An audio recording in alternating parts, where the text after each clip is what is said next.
My hope is that what I share with you today will help you in your personal study of the Book of Mormon, or perhaps as you teach some of these things to your family or in a calling. The Book of Mormon starts with the main character, Father Lehi, getting a prophetic call and going into Jerusalem to preach the word of the Lord. In verse 4, it also mentions other prophets, but doesn't name them.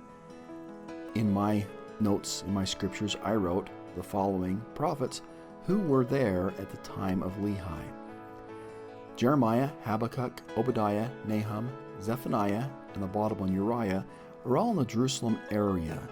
Daniel and Ezekiel are in Babylon at the same time period. It's just neat to know right up front. Father Lehi and Nephi, as he's writing this, they're tying into other prophets being there.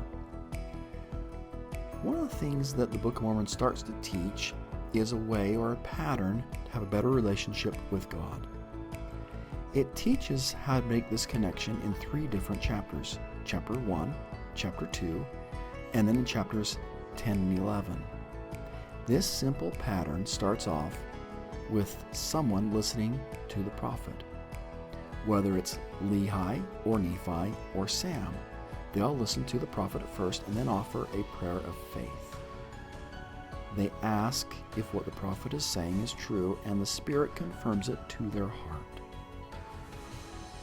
In following this pattern, and I think it's a very important thing to do, is to express gratitude for what the Spirit has taught. And then each one goes out and teaches. They go out and say, here's what I know, here's what the Spirit's told me. They go forth and testify. That simple pattern helps you and I and those around us connect better, have a better relationship with God. A prophet has a role to help connect us to God. Another thing that's just amazing in the Book of Mormon is the theme of tender mercies. In 1 Nephi chapter 1, verse 20, at the end of the verse, Nephi says this. Nephi writes, "But behold, I, Nephi, will show unto you that the tender mercies of the Lord are over all those whom he hath chosen, because of their faith, to make them mighty, even unto the power of deliverance." That is a great theme of the Book of Mormon. And I think we need to take note of what Nephi is teaching us. Take note of what the tender mercies in our lives are. Those tender mercies help us to know how God's helping us in our lives. This theme of tender mercies is our bookends of the Book of Mormon. You get it in 1 Nephi chapter 1, verse 20. Nephi says, I'm going to show you. Look for these tender mercies the Lord has given us, even in all of our trials and all of our difficulties. And at the end of the Book of Mormon, Moroni chapter 10, he writes about the tender mercies. He would that you would remember the tender mercies of the Lord. Elder Bednar said, the Lord's tender mercies are the very personal and individualized blessings, strength, protection, and assurances, guidance, loving kindness, consolation, support, and spiritual gifts which we receive from and because of and through the Lord Jesus Christ. The Lord's tender mercies do not occur randomly or merely by coincidence. Faithfulness and obedience enable us to receive these important gifts, and frequently the Lord's timing helps us to recognize them. We should not underestimate or overlook the power of the Lord's tender mercies. In our lives and in our homes and in our classes, it is wonderful to give an invitation to look for, record, and share the Lord's tender mercies in our lives. What is God doing today to help you overcome the difficulties in your life? The more you look for Him, the more you realize God really is helping us in our lives today. You've probably thought a little bit about what murmuring is, and if you're like me, maybe you were an expert as a teenager. You know the murmuring when mom and dad ask you to do something and you go, brr, brr, brr, brr, brr, brr, brr, brr. You just say something underneath your breath loud enough for you to hear, but mom and dad can't hear. Well, in 1 Nephi, they're an example of murmuring. Laman and Lemuel seem to be really, really good at murmuring. They murmur, and I love what Nephi writes. You can flip over the page to it. 1 Nephi chapter 2, verse 12. They murmured because they did not, and they did murmur because they knew not the dealings of God, of that God who had created them. Elder H. Ross Workman of the 70s said, murmuring consists of 3 steps, each leading to the next in a descending path to disobedience. First, people begin to question. They question first in their own minds, and then they plant questions in the mind of others. Second, those who murmur begin to rationalize and excuse themselves from doing what they have been instructed to do. Thus, they make up an excuse for disobedience. Their excuses lead to the 3rd step, slothfulness, in following the commandments of the Master. I invite you to focus on the commandment from living prophets that bothers you the most. Do you question whether the commandment is applicable to you? Do you find ready excuses why you cannot now comply with the commandments? Do you feel frustrated or irritated that those who remind you of the commandments? Are you slothful in keeping it? Beware of the deception of the adversary. Beware of murmuring. For me, there was no better time to murmur when I was a teenager than when Dad would come up and give his annual announcement to us. And he'd say, boys, time to move the woodpile. It was a time of the summer, last part of July, first part of August, when we as teenagers were maybe getting, in trouble, but we were just being a little more rambunctious. We're bored of being home of the summer, and maybe Mom and Dad were bored of having us there too. And so we would move the woodpile. One year we'd move the woodpile from behind the house, then we'd move it to the fence. Next year, from the fence, back by this electrical green box. We hated that one because we had to make sure the green box was accessible if anybody ever needed to use it or come see it. The next year, we'd go by the green box back to the house. It was kind of like this little triangle, and we'd move it every year. And one year, Dad asked us to move it, and I murmured. And Dad said, okay, go and do. And he didn't say go and do. But he did. Go and do. So we went out. And I'm murmuring the whole time. And I'm smacking these logs. It was moving from the house, I think, to the wood by the fence. I'm smacking the fence. It's a wooden fence. I'm going, conk. So I get another piece of wood, conk. Walking over, conk. And the whole time, I'm just not happy. I'm not being very kind to my little brothers. And it's just not a very good day. And Dad walks out on the porch and says, Robert, do you remember what 1 Nephi 3:6 said? No, Dad. I know what 3:7 says. I got it. He kind of looked at me. Okay, I'm going and doing. You said go and do. I'm going and doing. So I was smacking that. I'm smacking a little bit harder. About an hour later, Dad comes out. Robert, do you remember what 1 Nephi 3:6 says? Yeah, Dad, I got it. I got it. Now I'm smacking the wood, and as I'm smacking the wood, I'm going and doing. Dad, I'm going and doing. Smack, smack, smack. A little while later, Dad comes out. Robert, what does 1 Nephi 3:6 says? And I say, Dad, it says I will go and do, and I'm going and doing. He says, that's not what 3:6 says. And I'm thinking, Dad, you're a seminary teacher and institute teacher yourself. You don't even know the Scripture Mastery Scripture. I know it's doctrinal mastery now, but Scripture Mastery back then. And so I went downstairs, grabbed my Book of Mormon, brought it up, showed him 1 Nephi 3:7. I'll go and do. And as I start to quote it, because I'd memorized, because I was in ninth grade, and ninth graders, we got to memorize those Scripture Mastery. It was really good. And Dad stopped me about a third of the way through and said, that's not 3:6. Then I read 1 Nephi chapter 3, verse 6. Therefore go, my son, thou shalt be favored of the Lord, because thou hast not murmured. Okay, drop the mic on little son time. And I kind of felt very sheepish. But I learned 2 lessons that day. Number 1, the effect of murmuring on me. When I murmur, it helps me to savor a bad mood and amplify it. Second thing I learned, I may focus sometimes a little too much on the Scripture Mastery or Doctrinal Mastery verses and forget the verses around it. Sometimes those verses right before or after are just as good as the ones we emphasize with Doctrinal Mastery or Scripture Mastery. Don't overlook them. If there's ever a scripture that people may quote, you may take the time to look before and after, because there's gems there too. I just love the picture of this Bedouin tent, because you can see how you could maybe expand it and contract it. Well, I'll come back to them, but come back to this picture in a few weeks. But one of the things, as the sons have gone to Jerusalem and Sariah and Lehi are together, Sariah is despairing. She's missing her sons. She's worried about her sons.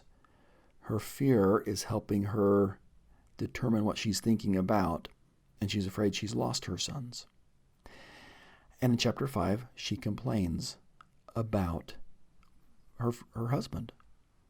This is your fault we're out here, and this is your fault that my sons are maybe no more. They're in Jerusalem. We haven't heard from them. They should have been back by now. One of the ways I introduce this to teenagers is I ask the young men, what can a young woman say to help you and those around you want to do what's right? The young women, what can young men say to help you when you're going through a difficult time? And as they say that, these young women, starting with them, they're saying, don't fix it. Give me comfort. Just listen. And the guys are all going like this, thinking, I can do that when I fix it. Maybe that's a big old stereotype. But then I have the young men look for what Lehi says in 1 Nephi 5, 2 through 7. To comfort Sariah in her time of need. Now in chapter 5, verse 2, you get Sariah complaining against my father. Verse 3, Nephi writes, and after this matter of language, my mother complained. And then in verse 4, it's awesome to see what Lehi does. He acknowledged, hey, some of the reasons why you're complaining are right. Came to pass that my father spake unto her, saying, I know. I pause right there. Sometimes you own it. I know I'm a visionary man, says Lehi. He's had the vision. Sariah hasn't. I think she's had the Spirit. She's a powerful woman. I know that I'm a visionary man, and if I had not seen the things of God in a vision, I should not have known the goodness of God. He looks for the positive. But if we tarried at Jerusalem, we'd perished with my brethren. Number 1, he acknowledges things. Number 2, he's positive. Verse 5, but behold, I have obtained a land of promise. Positive perspective once again. In which things I do rejoice, and I know. Here's things I know. Here's things that are helping me. Here's what's bringing me joy. Acknowledge, be positive, and listening. And after this manner of language, verse 6, did my father Lehi comfort my mother Sariah. I think when we do that, we make spouses happy. And then for the young women, I have them look for what Nephi said in 1 Nephi 4, 1 through 3, and 7 through 13, to motivate his brothers to do what's right. I know men have this influence on women, and women have this influence on men, and friends have this influence on friends, and family members, we have this influence. But we can learn from both these on how to comfort people in their time of need, and what we can do to motivate people to do what's right. Another thing that I'm not sure I ever fail to forget to teach about forgiveness. It is a much needed attribute today, and especially in our families. There is no better place to practice forgiveness than in the home. And in chapter 7, verse 20, and there's other places where Nephi frankly forgives his brothers. They're wrong. They've been wrong to him, and he frankly forgives them. Dietrich Uchtendorf noted, I have discovered one thing that most happy families have in common.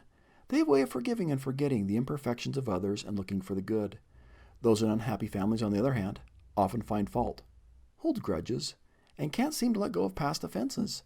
As we accept our Savior's ways and overcome our pride by softening our hearts, we can bring reconciliation and forgiveness into our families and our personal lives.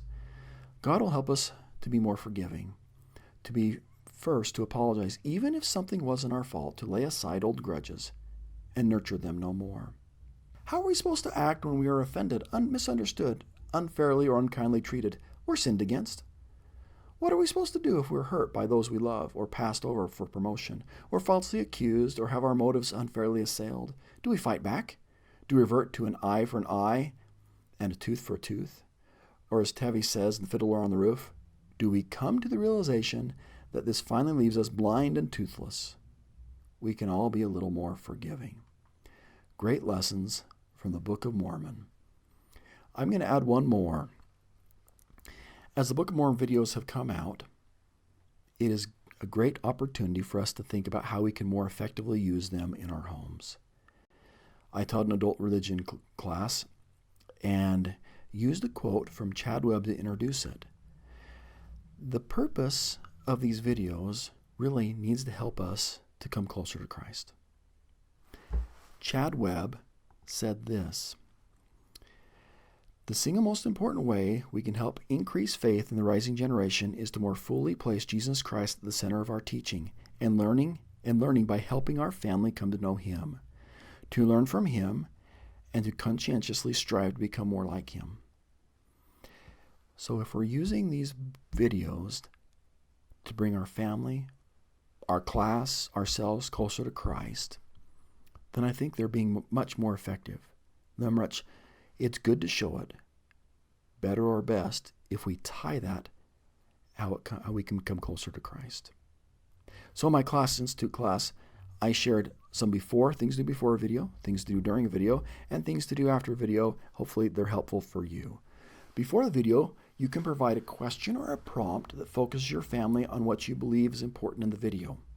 Consider why you are having them watch the video and what you'll hope they'll learn from viewing it. You could use a simple look for question before you show the video to focus your family or your class on what's important in the video. And then tell them, I've got an expectation. After the video, will you please share what you've learned from the video and how it ties into your look for? It's amazing for each of us if we know that we actually have to think about the video and not just be in veg mode, how much more we learn from it. Now during the video, very simply, don't be afraid to stop it. If you come to a point where you want to make sure that they know, hey, let's not forget to catch this, pause. It's okay. It may irritate some people. They may forgive. Yeah, they'll forgive you because Nephi's already given you a great example of forgiveness. Second, wherever you are, family or in the classroom, watch the video too. It's distracting if you, as a teacher or in the home, if you're doing something else while they're watching the video. Your actions say the video is not important. And they're listening more to your actions sometimes than what your words are.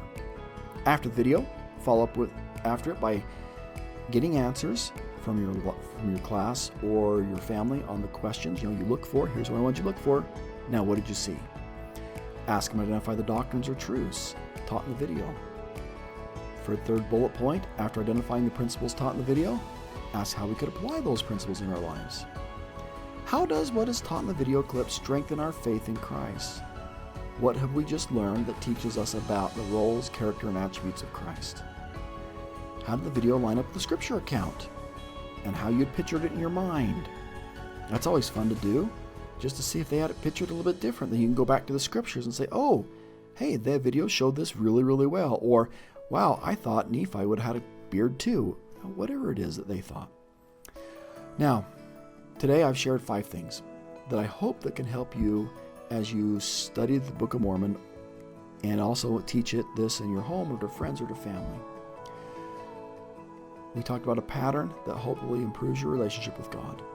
2, an invitation to look for, record, and share the Lord's tender mercies in our lives. 3, Lehi's example in comforting Sariah, and I guess I should have added Nephi's example in encouraging others to be righteous. 4, what principles we could learn from Nephi's example of forgiveness, and hopefully a more effective approach to using videos in the home. Thank you very much for spending some time with me. I hope you have a great experience today and this week as you study in the Book of Mormon and come closer to Christ. Have a great day.